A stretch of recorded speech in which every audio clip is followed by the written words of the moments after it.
Welcome to another episode of The Brand Called You, a podcast and podcast show that brings you leadership lessons, knowledge, experience, and wisdom from thousands of successful individuals from around the world. I'm your host, Ashutosh Garg, and today I'm delighted to welcome an accomplished entrepreneur and an author from London, UK, Mr. Manoj Gupta. Manoj, welcome to the show. Thank you. Thank you, Ashutosh, for Thank, having me. thank you. Manoj is the founder of Consciouspreneur. He's a former MD and a global technology leader.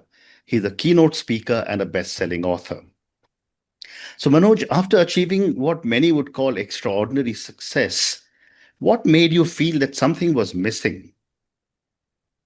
See, that's the question which has come a number of times. When I was in this journey, corporate ladder journey, which was fantastic in terms of the achievement growth. But what I found was that in this conventional success definition, you are purely losing three things. One is purpose, second is peace, and third is presence. Mhm. And what I found that while I was gaining titles, while I was gaining rewards and awards, somewhere inside me it was saying, hey, I'm successful, but am I happy? And there was some kind of unexplainable void. And when I started reflecting inwards, what I found was that this pursuit of relentless professional success was again giving me three vacuums. One was personal growth, second was social connection, and third was spiritual well being. And that actually became an aha moment for me to understand that, success is not sustainable unless and until you have an inner alignment. And Mm. that was a change. Very interesting. And was there a defining moment that triggered your search for deeper meaning and consciousness? There was. While this journey has been for me for good 20 years or so, Mhm. but a crucible moment came to me in April 2021. Mm. And we all know that world was, in the deep COVID phase at that point of time. And I incidentally got my first COVID vaccine, which was AstraZeneca. In India, it was Covishield, if I'm not wrong. And exactly after 3 weeks of that vaccination, I got a serious blood clot in the main artery of my heart. Mhm. And had there been 30 minutes more delay, I think you and I wouldn't have been speaking today. And that was the moment which actually gave me a aha moment saying that, hey, if divine has given me this second life, there is some different meaning or purpose to it. Mhm. And that was a journey or that was a turning point which made me to move out or decision making from full-time corporate into creating something which is more meaningful Mm. and more accomplishing. Very interesting.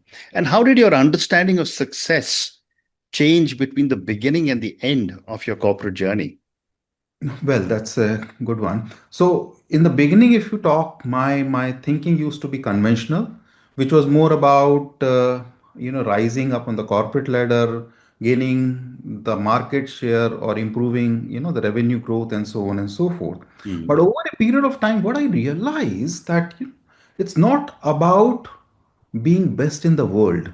It's all about being best for the world. And that was a subtle difference, which Mhm. actually was something that, hey, this is something, while this is a subtle but a profound shift, which changed my, entire fulcrum and outlook towards the life as well as the professional success. Hmm. Can you give me an example of what is the meaning of best for the world? Sure. See, best in the world is like me and myself. So, Correct. I have to be ahead while everyone else to be left behind. Mm. Best for the world is while I am moving, but am I taking the several stakeholders who are working along with me Mm. or helping along with me on the same path as well. Mm. So, so as I said, it's a subtle but it's a profound difference. Once you start realizing or experiencing this, it changes your outlook. That's what Mm. was. Mm. Wonderful. Thank you. So, moving on, Manoj, you founded Consciouspreneur, and this is a very fascinating term. Tell me, what was the logic of the basis of using the term consciouspreneur, and how is it different from a traditional entrepreneur? Sure. See, it took years of thinking, research, reflection before coming out on this terminology. And I tell you the logic behind this, which you asked. See, the previous three industrial revolutions, Ashutosh, changed the way we were doing things, be it the steam engine, or be it the electricity, or be it nuclear power, or compute power. All of us gave us immense power in terms of improving of effectiveness and efficiency. Mm, Okay. But industry 4.0, which is your cyber digital physical merger, or AI, which is now coming into play, this is actually changing us.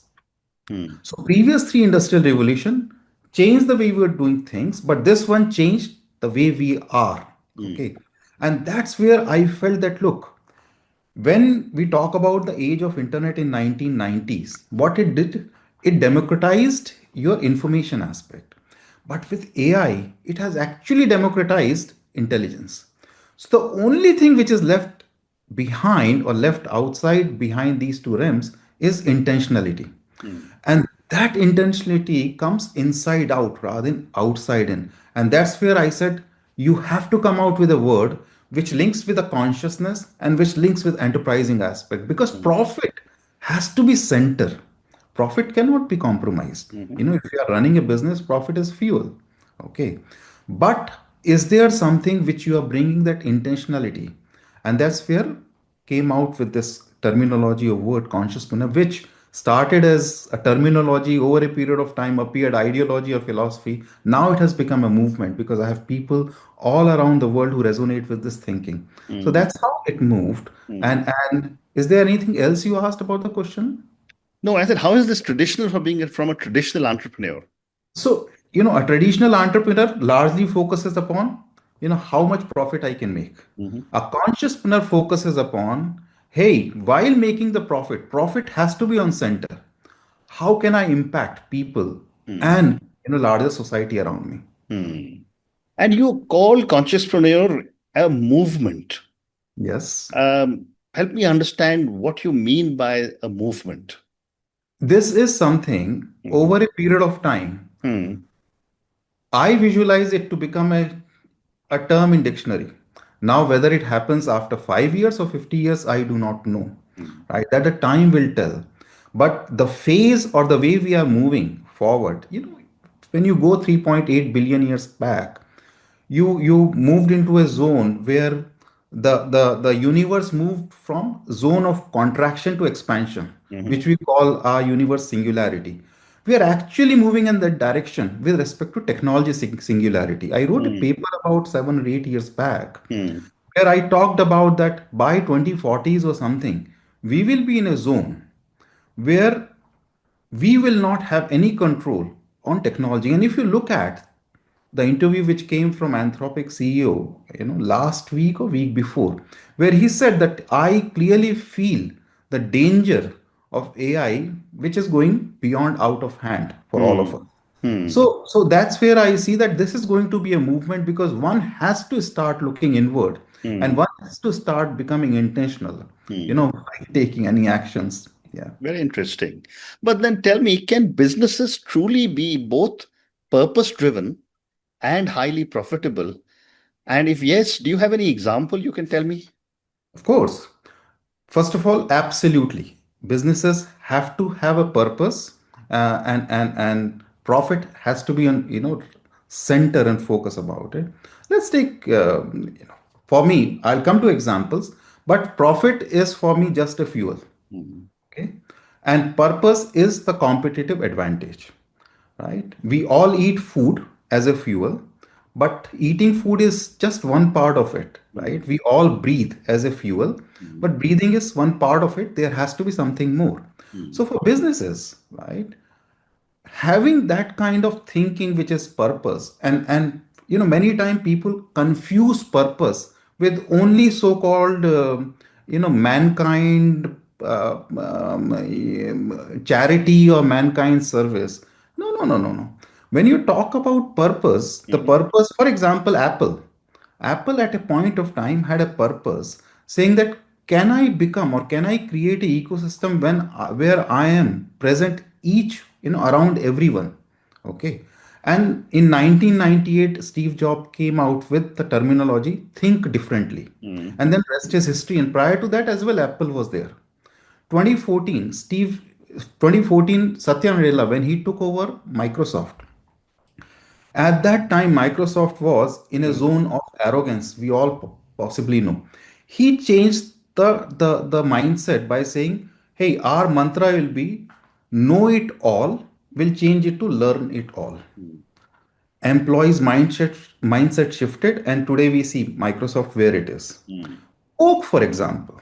Okay, at a point of time, they came up with a purpose saying that every belly on this planet has about 1.5 to 2 liter of fluid or mm, water. mm, Can we make a purpose that 250 ml would be Coke? mm, Now, whether it's a good, bad, or ugly is a different thing. I'm talking with the purpose. mm, Okay, we talk about context of India, for example. TCS, I had worked in that organization and I joined in mid 90s. Our CEO, erstwhile CEO, Mr. Ramadurai, came up with a vision.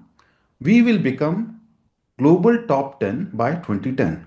At that point of time, organization was merely 17 million. mm, And we achieved 10 billion by that time. mm, What happens is the moment you create Infosys, right? Right? Mr. Narayan Murthy, he said, I will create entrepreneurs. Okay. That was the first time he was not required. He could have still kept a lot of money in his pocket the way, industrialists used to. But he changed the game. So where I'm going is, okay, when you create purpose, you have three things which happens into play. mm, Once employees in terms of attrition reduces, mm, second collaboration improves, and third customer loyalty mm. also comes into play. Yeah, That's what I would say. great examples. And you mentioned Mr. Ramadurai. I've actually interviewed Mr. Ramadurai on my podcast as well. Moving on, Manoj, you speak about upgrading the human algorithm. Mhm. What does this mean? I spoke a bit before that previous three industrial revolutions were all about effectiveness, efficiency. They were actually outside us. Hmm, But this one is poaching or barging into us because of cyber, physical, and digital. hmm, Earlier, if you to look at Ashutosh, it was the professional world. You have hmm, come back from your workplace, hmm, and now you have your family, you have social world, and you have your spiritual world. hmm, But now you are connected 24/7. Your omni-channel connectivity is in place, right? So that means your professional, your social, your spiritual, and your personal world have blurred the boundaries as hmm, far as your way of living. hmm, Okay. And in that case, you have to come back on the intentionality aspect, prioritizing aspect. That is way one I say.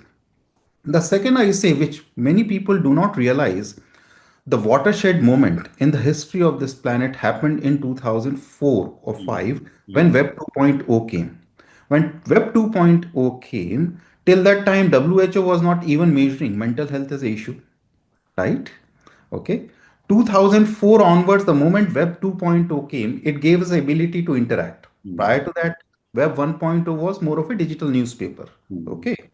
Now, when that gave us ability, you see all the social media platforms came around that time. hmm, Facebook 2004, YouTube 2005, LinkedIn around that time. Wikipedia, while it was started in 2001, but it gained traction in 2004 onwards.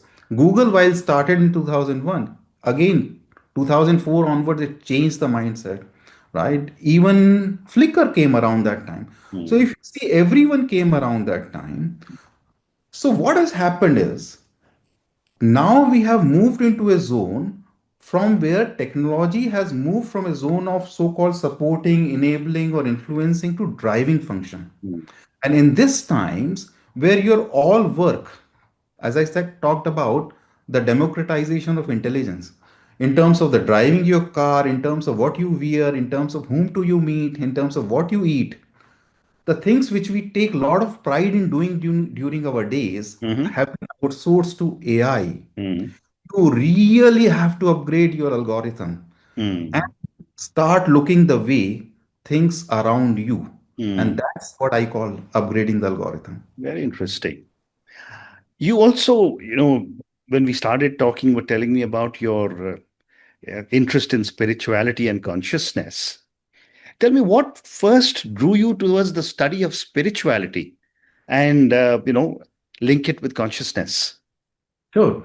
See, spirituality has been when I understood it, has been so loosely coupled or rather used with the word religion.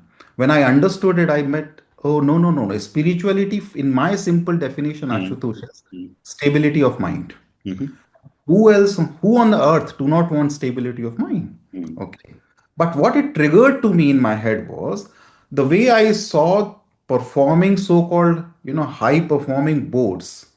And when I started learning this timeless wisdom, I do not call this ancient wisdom. And what I found that there was complete opposite polarities, stark contrast. mhm, The way I saw these modern boards were trying to resolve deep human problems or deep human issues. What are these two deep human issues?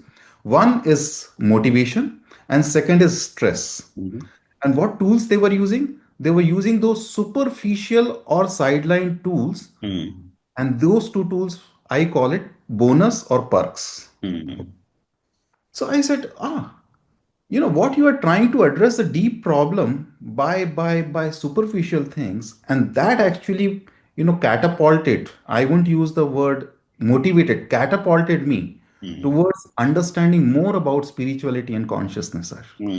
Very interesting.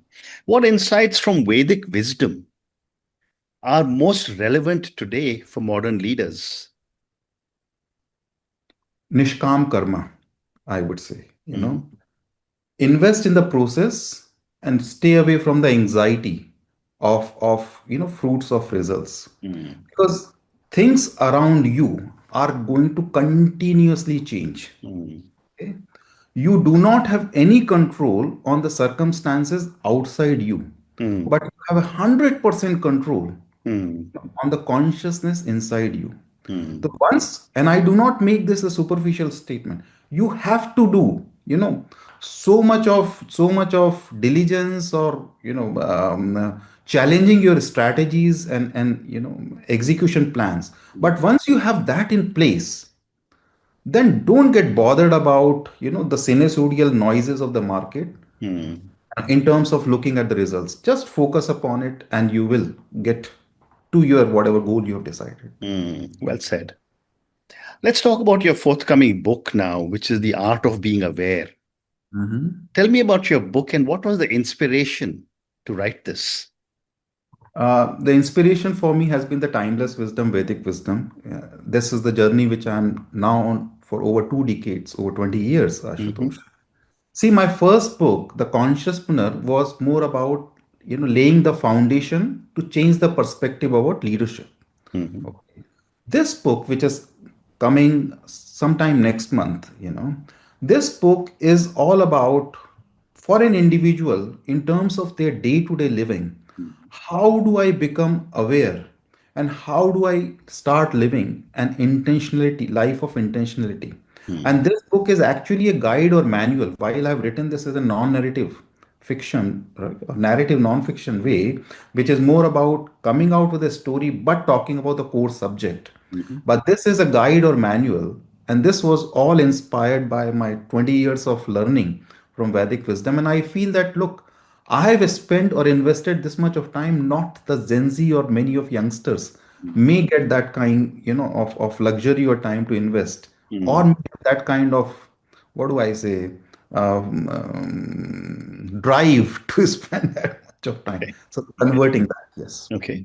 For my viewers and listeners, tell me or tell us what is the difference between awareness, mindfulness, and consciousness?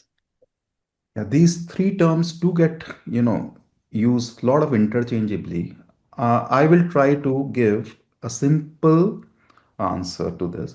See, mindfulness for me, Hmm. mindfulness is a practice.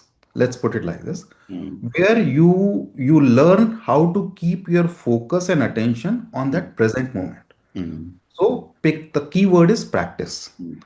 Awareness, I would say, is a tool. Awareness is a tool which helps your emotions, thoughts, giving a flashlight to focus on certain areas. So Mm. that's I would call awareness. So mindfulness practice, awareness is a tool. And consciousness, I would call it canvas. Mhm. So consciousness is a canvas inside which or on which all of your thoughts, emotions, intelligence, activities are played around. So this is how I would put it. Mindfulness is practice, awareness as tool, and Mm. consciousness as canvas. Very well explained. Thank you. Manoj, I have time for two more questions.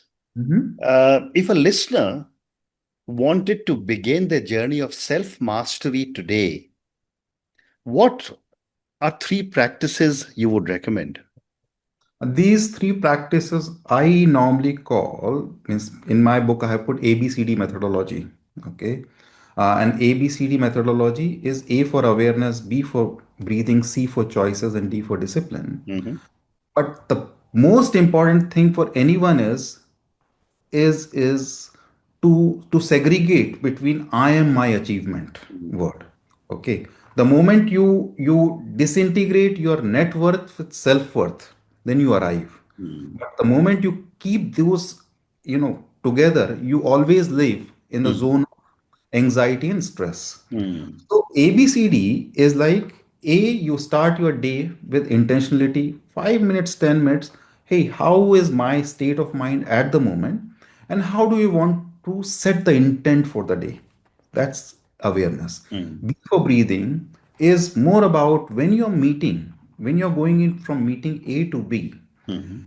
spend time, just 60 seconds, minute or so, in conscious breathing to clear the residue, of the previous meeting and get into the next one with Mm. a new intent. Okay. And the third one is choice and discipline, Mm. which is more about, you know, I am going through so many activities or so many circumstances around me. How do I react?